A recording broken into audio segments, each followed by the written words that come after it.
मशरिक़ वस्ता में Al-Quds brigade और Iran अब दरअसल बहुत करीब आ रहे हैं, नज़दीकियाँ इनकी बढ़ रही हैं, क्योंकि एक दूसरे की मुश्किल के वक्त, मुश्किल की घड़ी में चाहे हमास की बात करें या ईरान की बात करें, एक दूसरे के साथ खड़े रहें और मुत्तहिदा तौर पर, मुश्तरका तौर पर ये इज़राइल की जो नापाक हरकतें थीं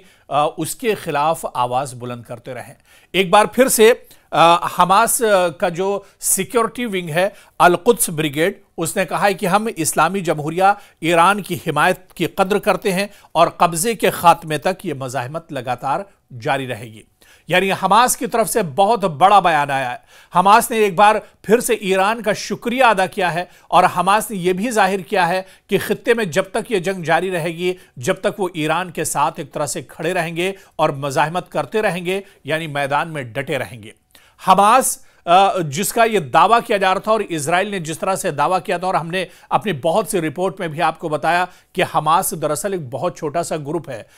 जो लगातार इजराइल की नाक में दम किए हुआ है, इजराइल को परेशान किए हुआ है। और ऐसे में एक बार फिर से हमास ने कहा है कि वो हथियार डालने नहीं जा रहा है और इजराइल के खिलाफ लगातार वो मैदान में डटा रहेगा। आपको बताते चलें कि एक रिपोर्ट के मुताबिक इस्लामी जिहाद के अस्करी विंग के बयान में कहा गया है कि दुश्मन फिलिस्तीनी अवाम के पुख्ता इरादे को शिकस्त देने में नाकाम हो गया है, क्योंकि यह कौम अपनी सरजमीन और वतन के लिए दिफा की खातिर पूरी कुव्वत के साथ डटी हुई है। और हमास भी यह मानता है कि इजराइल दरअसल उसके जो नापाक इरादे थे वो अपने नापाक इरादों में एक तरह से नाकाम हो गया है। और इसकी नाकामी की सबसे बड़ी वजह यह है कि हमास आज भी एक्टिव है। हमास की जितनी विंग है, चाहे अल-कुद्स की बात करें, चाहे सराया अल-कुद्स की बात करें या क़िसाम अल ब्रिगेड की बात करें, ये तमाम जो सिक्योरिटी विंग्स हैं आज भी काम कर रही हैं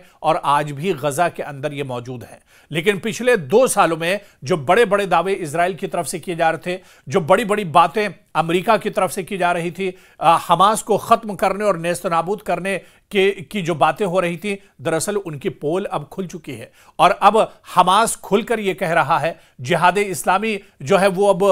एक तरह से खुलकर कह रहा है कि इजराइल के खिलाफ वो हथियार छोड़ने वाला नहीं है और वो मैदान में लगातार डटा रहेगा। तो अब मशरिक़ वस्ता में यानी एक बार फिर से यह कहा जाए कि हालात तेजी से बदल रहे हैं, या यूं कहा जाए कि जो हालात पहले बद से बदतर हुए थे उसी की तरफ मशरिक़ वस्ता एक तरह से बढ़ रहा है। क्योंकि इजराइल को सिर्फ हमास से खतरा नहीं है, सिर्फ यमन से खतरा नहीं है, सिर्फ ईरान से खतरा नहीं है, या सिर्फ हूसियों से खतरा नहीं है, बल्कि इजराइल को एक साथ कई महाज पर लड़ना पड़ रहा है और एक साथ इजराइल के सामने कई बड़ी ताकतें हैं जो एक तरह से खड़ी है। हालांकि इन्हें बड़ी ताकत तो नहीं कहा जा सकता है, लेकिन जिस तरह से इन छोटे छोटे विंग्स ने, इन छोटी छोटी ग्रुप्स ने इजराइल को परेशान किया है, इजराइल के नाक में दम कर दिया है, ऐसे में इसे बड़ी ताकत ही एक तरह से कहा जाएगा। क्योंकि ये छोटे जरूर हैं लेकिन इनके इरादे बहुत मजबूत हैं। पिछले 2 साल की बात कर लें या उससे और भी पहले अगर चले जाते हैं और उसकी बात करते हैं, तो इजरायली सिक्योरिटी फोर्सेस ने हमास के नाम पर, हूसियों के नाम पर, यमन और ईरान के नाम पर जो मासूम लोग हैं उनका खून बहाया, मासूम लोगों का कत्लेआम किया है, नस्ल कुशी की है गजा के अंदर, यमन के अंदर और ईरान के अंदर। लेकिन जो लोग, जिन्हें टारगेट दरअसल ईरान बनाना चाहता था, उन लोगों तक इजराइल की पहुंच नहीं हुई है। इजराइल जिन्हें अपना निशाना बनाना चाहता था, इजराइल दरअसल जिन्हें अपना खतरा मानता है, अपना दुश्मन मानता है, वहां तक इजराइल आज तक नहीं पहुंच सका है और इजराइल की रसाई आज तक नहीं हो सकी है। हमास का बाल बीका 2 साल में इजराइल नहीं कर पाया, हमास को इजराइल खत्म नहीं कर पाया। पिछले 2 साल से गजा के अंदर की जो पूरी लड़ाई थी वो दरअसल हमास के खिलाफ थी। लेकिन आप देखिए कि तकरीबन 1 लाख लोगों का कत्लेआम गजा के अंदर हो गया, लेकिन हमास आज भी जिंदा है। 12 दिनों तक पिछले दिनों ईरान के साथ इजराइल ने जंग लड़ी, ईरान के अंदर बहुत से लोग मारे गए। लेकिन आप देखिए कि जो टारगेट था, जो निशाना इजराइल का था, दरअसल खामनेई को खत्म करना, या खामनेई के जो जनरल और साइंटिस्ट हैं उन्हें खत्म करना, उनको दरअसल उन पर निशाना नहीं साध सका या उन्हें निशाना नहीं बना सका। और इसके अलावा ईरान में जो मासूम और बेगुनाह लोग थे उनका खून इजराइल ने एक तरह से बहाया। हालांकि ईरान ने भी बहुत सख्त जवाब दिया और इजराइल एक तरह से परेशानियों का इजराइल को सामना करना पड़ा। इसी तरह से हूसियों की बात कर लिए, पिछले 2 साल या उससे पहले से हूसी लगातार इजराइल के निशाने पर रहे, लेकिन हूसियों को खत्म इजराइल नहीं कर पाया। एक बहुत छोटा सा ग्रुप, चंद लड़ाके, चंद हजार लड़ाके जो हैं वो हूसियों के साथ हैं, लेकिन इस हूसी जमात को भी इजराइल खत्म नहीं कर पाया है। और इसी तरह से आप लबनान की बात कीजिए, लबनान में भी एक तरह से लगातार हमले इजराइल की तरफ से होते रहे, लेकिन जो टारगेट पर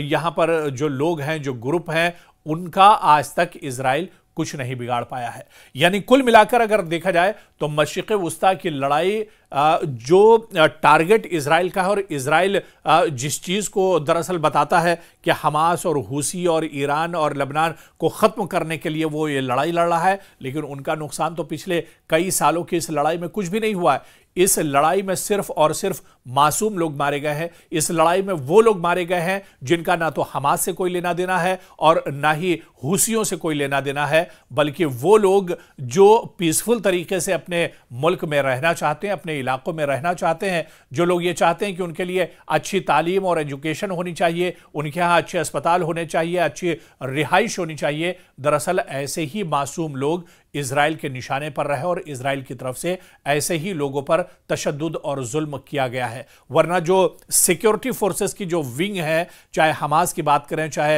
हूसियों की बात करें या हिजबुल्लाह की खास तौर से बात करें, क्योंकि हालिया दिनों आप देखिए लबनान में हिजबुल्लाह के पीछे इजराइल पड़ा हुआ है, और ऐसे में हिजबुल्लाह को सिर्फ पिछले 2 साल में नहीं बल्कि और भी पीछे आप चले जाइए, कई साल पीछे चले जाइए, हिजबुल्लाह लगातार इजराइल की आंखों में एक तरह से खटकता रहा है, लेकिन हिजबुल्लाह का बाल बीका एक तरह से इजराइल नहीं कर सका है। हिजबुल्लाह आज भी मौजूद है, हिजबुल्लाह का जो गिरोह है, जो ग्रुप है, वो आज भी एक तरह से मौजूद है और इजराइल और अमेरिका के लिए बड़ा खतरा बना हुआ है। यानी इजराइल और अमेरिका की नाक में दम करके रख दिया है। लेकिन दरअसल बताने का मकसद यही है कि जो छोटे छोटे से ग्रुप हैं मशरिक़ वुस्ता में इस्लामी ममालिक से जुड़े हुए जो ग्रुप्स हैं, इन ग्रुप्स का इजराइल कुछ नहीं कर सका है, या यह कहा जाए कि इजराइल इन ग्रुपों का बहाना बनाता है और मशरिक़ वुस्ता में जो मासूम लोग हैं उनका खून एक तरह से बहाया जाता है। क्योंकि इजराइल का जो मकसद है, जो मंसूबा है मशरिक़ वुस्ता में, वो ग्रेटर इजराइल का है। और इस ग्रेटर इजराइल के लिए बिन्यामिन नेतन्याहू वक्फे से अपने बयानात में इस बात का जिक्र करते रहे कि इजराइल का मकसद सिर्फ और सिर्फ ग्रेटर इजराइल का है। यानी इजराइल की जहां तक जमीन है उस जमीन से बाहर निकलकर, चाहे फिलिस्तीन हो, लबनान हो, ईरान हो, या आसपास के दूसरे जो मुल्क हैं सीरिया और शाम है, यहां तक इजराइल एक तरह से अपना फैलाव करना चाहता है और ग्रेटर इजराइल बनाना चाहता है। और इसी वजह से मशरिक़ वुस्ता में हालात पुरअमन नहीं होते हैं, मशरिक़ वुस्ता में हालात लगातार खराब रहते हैं। लेकिन इतना जरूर है कि मशरिक़ वुस्ता में जो छोटे छोटे ग्रुप्स हैं वो लगातार इजराइल की नाक में दम किए हुए हैं, और मशरिक़ वुस्ता में इजराइल लगातार इन छोटे छोटे ग्रुप से ही सही, लेकिन इजराइल लगातार मशरिक़ वुस्ता में घिरता जा रहा है।